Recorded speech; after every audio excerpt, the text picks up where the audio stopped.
আমি এখন আছি রোজ গার্ডেন প্যালেসে। এটা ঢাকার প্রাণকেন্দ্রে অবস্থিত। মতিঝিল শাপলা চত্বর থেকে একদম সন্নিকটে রিক্সা যোগে এখানে যাতায়াত করা যায়। এটা টিকিট থ্রির অন্তর্গত কেএম দাস লেনের শেষ মাথায়। এই রোজ গার্ডেনের অনেক ইতিহাস আছে। এই রোজ গার্ডেনের ভিতরে যাব এবং এর ভিতরে কি আছে এটা দেখবো এবং এর ইতিহাস সম্পর্কে জানবো। চলুন তাহলে ভিতরে যাই। 19 শতকে ঋষিকেশ দাস নামের ধনী এক ব্যবসায়ী বিনোদনের জন্য রোজ গার্ডেন প্যালেসটি নির্মাণ করেন। এই প্রাচীন ভবনটি বাংলাদেশের ঐতিহাসিক পুরাকীর্তি হিসাবে বাংলাদেশ সরকার কর্তৃক সংরক্ষিত। ঋষিকেশ দাস ছিলেন ব্রিটিশ আমলের নতুন ধনী ব্যবসায়ী। সাধারণ পরিবার থেকে আসায় ঢাকায় অভিজাত পরিবারগুলো তাকে তেমন গুরুত্ব দিত না।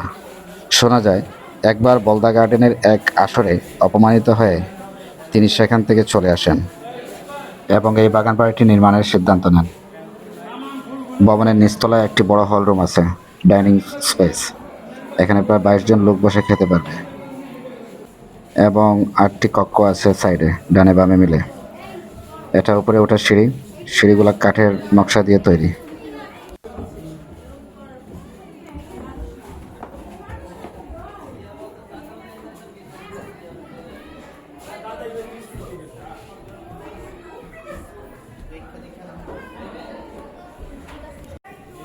এটা ছাদে ওঠার সিঁড়ি, যদিও সিঁড়িটি খুব ছোট, তবে নকশা করা।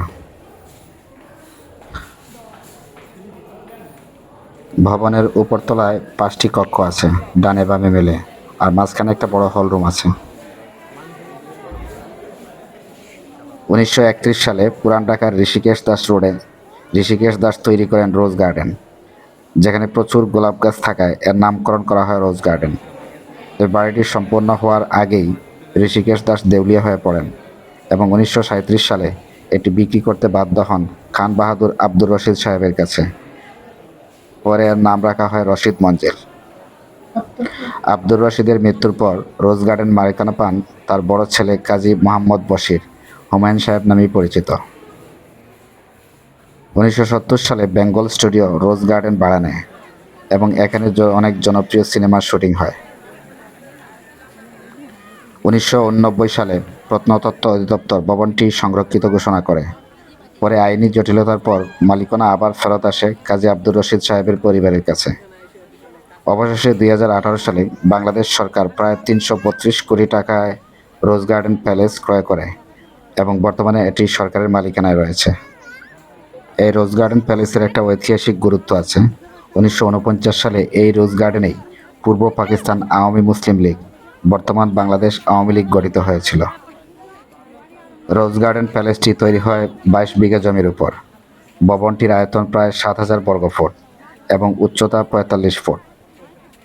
এটা 6টি শক্ত থামের উপর দাঁড়িয়ে আছে, আর প্রতিটি থামেই লতাপাতার সুন্দর নকশা করা হয়েছে।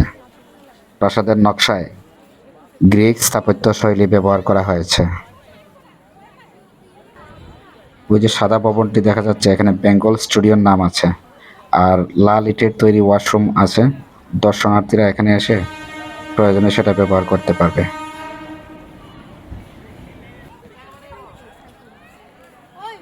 এটা ভবনের পিছনের অংশ, এটাও সুন্দর করে সাজানো। আমি ঘুরে ঘুরে আবার ভবনের সামনের দিকে আসলাম এবং বিকেলের রোদ ভবনের গায়ে লাগছে এবং দেখতে খুবই ভালো লাগছে, খুবই সুন্দর লাগছে।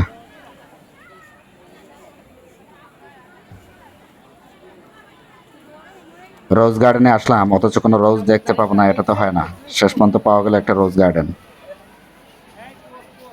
রোজগুলো মাত্র ফুটছে, তারপরেও ভালো লাগতেছে। মেইন গেট দিয়ে ঢুকে ডান পাশে একটা জাদুঘর দেখা যাচ্ছে, ঢাকা জাদুঘর। এটা সাংস্কৃতিক মন্ত্রণালয়ের আন্ডারে বাংলাদেশ জাতীয় জাদুঘরের একটি শাখা। তবে দুঃখের বিষয়, এটা বর্তমানে বন্ধ আছে। পরিশেষে একটা কথা বলতে ভুলে গেছি, এই প্যালেসে আসা খুব সহজ। মতিঝিল শাপলা চত্বর থেকে মাত্র 20-25 টাকা রিক্সা ভাড়া দিয়ে এই রোজ গার্ডেনে আসা যাবে। এখানে এসে 30 টাকা পার হেড টিকিট কেটে ভিতরে ঢোকা যাবে। আর এই প্যালেসটি খোলা থাকে রবিবার ছাড়া সপ্তাহে প্রতিদিন। সকাল 10টা থেকে বিকাল 6টা পর্যন্ত খোলা থাকে। স্টুডেন্টদের জন্য এন্ট্রি ফি 10 টাকা। 10 বছরের নিচে হলে কোনো এন্ট্রি ফি লাগবে না।